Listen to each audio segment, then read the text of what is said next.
Next, let's implement the Euler integration method in a MATLAB script in order to calculate the position of the mass as a function of time. And here is the equation according to the Euler's method to advance the position over one time step.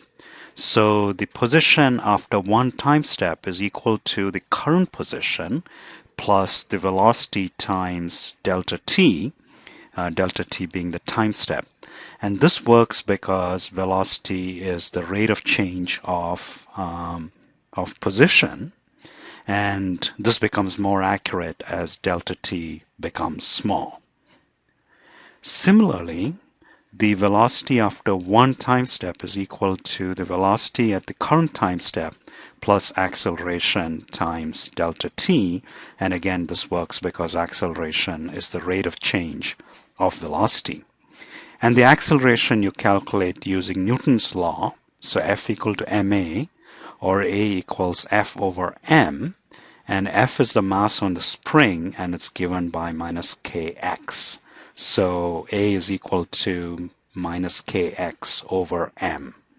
In a MATLAB code, we will first implement the Euler's method for one time step and then extend it to n time steps. So start a new section of the code and start with a comment. I'll call it time integration using Euler's method. Okay, first let's calculate the acceleration, which is minus kx over m. K times x over m, and I can add a comment within the line that this comes from F equal to ma. Then the new position, the position after one time step is the current position plus v times delta t. So x is equal to, so that's a new position after one time step, is the current position plus v times delta t, which we are calling h. And note that we have assigned the new position, the position after one time step, to the same variable. And this makes sense, in computer algebra. It doesn't make sense mathematically.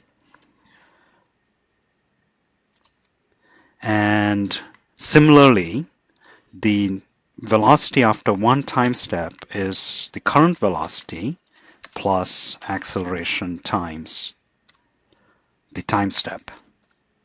Okay, so let's run the code. I'll do that using F5. And I can see that my new position hasn't changed because my initial velocity is 0.